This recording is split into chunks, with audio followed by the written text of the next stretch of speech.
Hi mga kabola, this is Coach R, your basketball analyst and sports equipment reviewer. Tama-tama na nagmimerienda ako.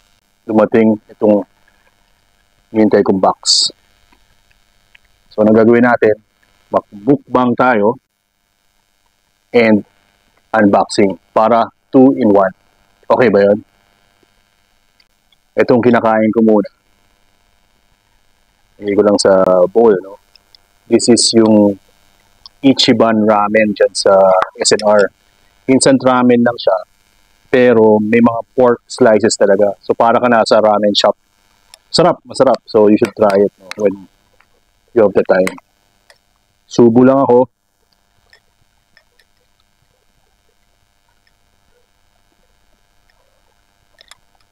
Baka lumamig pa. Anyway, ito yung in-order ko 2 weeks ago. So every year kasi may tournament kami sa office, basketball tournament. And every year, gusto ko, iba yung shoes ko. Kaya nag-order ako ng mga iba-ibang shoes. No? So 2 years ago, it was Anta, yung Gordon Hayward. Last year, yung 360 degrees natin. No? So sinubukan din natin yon. Both are very good, no? And this year, another China brand. Ano to? Yan ang aalamin natin sa video na to. As a coach, hindi lang tayo concerned sa mga winning plays, but pati sa safety at well-being ng mga players natin. That's why we only recommend equipment na affordable, effective, at safe para sa kanila. Ito na, unboxin natin to. Ano? So this package came from Guangzhou, China. I think it took about maybe close to 10 days, no, to arrive here. Kasi galing pa China, may customs pa yan, tapos deliver pa din sa bahay. Door to door. The thing with these China brands, no, hindi lahat kasi sila may store dito sa Manila. Anta lang yata meron dito, tsaka Peak is Chinese also, no, tsaka Lining yata meron din. Pero ito mga 360, tsaka ito, wala silang store, no? So you have to order directly from the factory. So when you order Lazada or Shopee, make sure you order from the flagship or official store. Kundi, magpepeke pa kayo. Ang mura na nga lang, magpepeke pa kayo. So, sama yung feeling na yun, diba? Okay, let's open it. So, ano yung shoes natin for this conference sa liga namin sa office? Ito na, lumalabas na siya. Ayan. Nakita nyo, X-Step. So, X-Step is another Chinese brand endorsed by Jeremy Lin. So, ito yung box. Chinese characters. Yung mga bagong kabola natin, baka hindi nakilala si Jeremy Lin. Quick history lesson, 2011, 2012. Biglang sumikat yan si Jeremy Lin. It's called Linsanity. Yung time niya with the New York Knicks kasi parang injured yung team, maraming injured. Pinalaro siya and then maganda yung pinakita niya. And since then, tumaas yung stock niya, sumikat siya. So this is his shoe brand. No? Siya yung endorser ng X-Step. X-Step. So, sabi na muna natin itong ramen natin. Hindi mo mabasa yung hindi mo mabasa yung Chinese characters. Size 44, size 11. So, pag basketball shoes, sa size 11 ako para white, no? Kasi minsan, naiipit yung toes ko.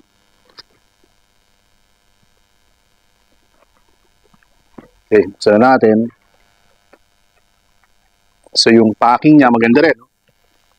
Very protected yung shoes mo. May mga lining and may mga paper.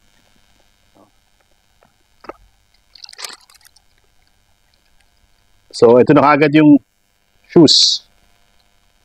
This is the Jeremy Lin X-Step Jeremy Lin Team Edition. No?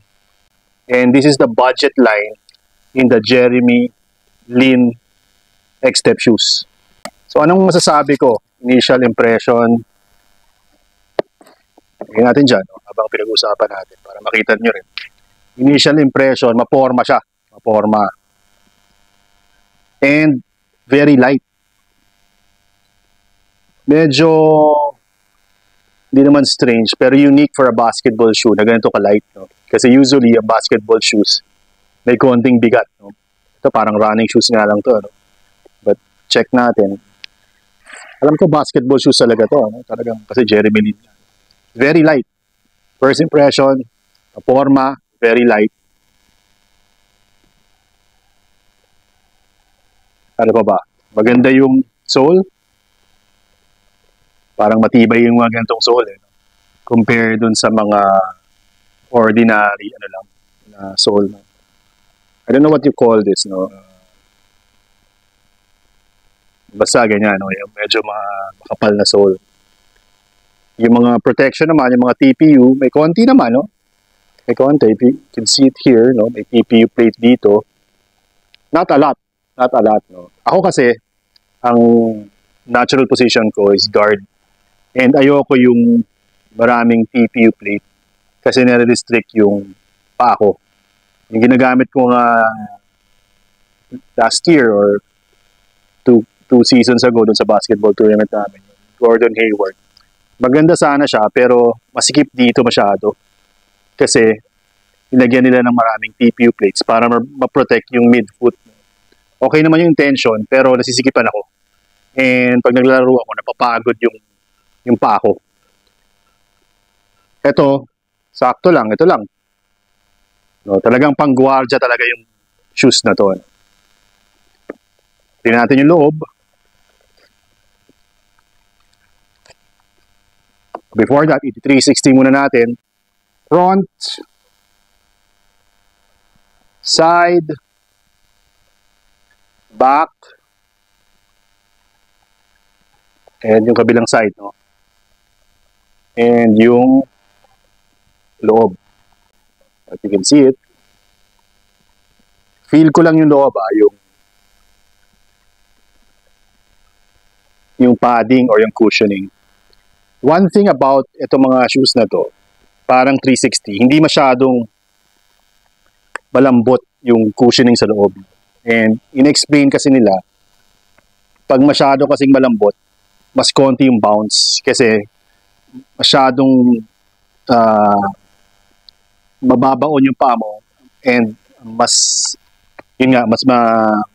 mahina ang rebound. So they're putting parang a certain level of thickness or hardness para ma-achieve yung bounce na gusto nila. So ganito rin to, no? Parang 360 rin, medyo matigas ng konti. I'll use it sa practice namin and sa game namin para malaman ko kung how it performs and i-report ko ulit sa inyo. But the purpose of this video is to give you a first impression on these shoes. I'm impressed. Maganda siya, maganda siya. Of course, kung bibili kayo ng shoes, ayaw nyo naman ng pangit, di ba? Ma-protected nga yung paa nyo, durable nga, pangit naman. So, syempre, parang pag maghahanap kayo ng partner or girlfriend, boyfriend, looks muna, syempre. And ito, it has that winning look. And doon natin sisimulan yung review na to. Ay mga kabola, mag-take 2 tayo ng review. Kasi nagawa na natin sa court sana yung video, kaso palpak yung mic. So, ganyan talaga minsan sa mga content. Sana lang matandahan ko yung mga pinagsasabi ko kanina. Anyway, first things first, yung sizing, nagkamali ako kasi na-assume ko na yung size 11 is 44 or yung 44 size 11 kasi yung European size ang sizing nila, no? 10.5 pala, no? So ibang brand kasi yung 44 is already 11. Error on my part, I should have looked at the size chart. And kayo rin, when you order online, look at the size chart clearly or scrutinize nyo talaga para hindi kayo magkamali tulad ko. Anyway, kasya pa rin naman, masikip lang ng konti yung sa front foot. But throwing that aside, yung review ko ng shoe, ang masasabi ko, number one, makapit talaga siya, no? Stop on a dime. Makapit siya. It's like Maganda very yung similar traction. to other Chinese shoes na review natin, 360, Anta, and others, no? Kasi yun talaga yung strength nila, no? Makapit talaga sila. Over time, makapit pa rin kasi yung Anta ko, 2 years na ba yan? Ganun pa rin, no? Kapit pa rin. So kahit luma na yung sole, maganda pa rin yung kapit. So that's a strong point. Number 2, yung lightness ng shoe. Para siyang running shoe, pero basketball shoe siya. It's because of the feather foam technology, no? So sabi nga nila, kung feather foam ba, baka naman sobrang lambat yan, hindi ka makatulog. Hindi naman, kasi nga, may inaral rin nila yung bounce, eh. So yung insole, hindi masyadong malambot, no? Para medyo mas matigas yun, kahit malambot yung ilalim, may bounce ko pa rin, o may rebound ka pa rin. So that's another strong point for the shoe, no? Another thing na nagpapalike sa kanya is yung mesh material niya, yung outer mesh material niya. Konti lang kasi infusions, no? So sa ano lang, sa side lang, para lang pag nag-ano ka siguro, parang Kyrie Irving na mga galaw ng paa, or yung mga parang ano ba tawag yun, side motion, hindi may injure yung gilid ng paa mo, no? So they have that, pero most of the shoes really just very light materials, no? May konting TPU plating sa side, and sa likod parang infusion din siya, no? Hindi naman siya matigas, no? Yung back protection niya. So maganda 'yon, kasi very light nga siya. Ang effect naman nun, hindi ka mapapagod, no? I played mga 1 hour, takbo, drills, kita ko yung ginawa ko kanina, shooting, running, dribbling, etc. No? Hindi ako napagod, which is good kasi kung mabigat yung shoe mo, minsan pinupulikat ka o sumasakit yung binti mo. So dito hindi, kasi nga very light siya and well protected. Despite the lightness, well protected yung paa mo. Another thing, yung pinakita na natin kanina sa start ng video, yung sole niya, parang napakatibay. Rubber sole, I don't know what it's called. Sabi rin ng mga iba, na nag-review na rin itong shoe na to, it doesn't attract dirt daw, no? Yung sole. It doesn't really matter pag sa indoor ka naglalaro. Pero pag sa park kayo naglalaro, or sa hindi, let's say sa non-cement, it matters. Simulate yung alikabok dun sa sapatos nyo. So linis kayo ng linis. Ano pa ba? Siguro, another strong point is the price, no? Of course, it's a budget shoe. Pero you compared kasi with ano yung nasa market, yung mga Nike, tumingin ako a few days ago, 7,500 to 12,000 pala yung mga performance shoes, no? Hindi yung mga Jordan, iba naman yun. 7,500 yung Durant, yung LeBron's about 10 to 12,000, no? So 2,500 versus 10,000 times 4 kaagad. Not saying na you shouldn't buy Nike shoes. May pera kayo, may budget kayo, go ahead. Magandang technology ng mga yan. Pero if you're on a budget and hindi ka naman talaga professional player, pwede na to, no?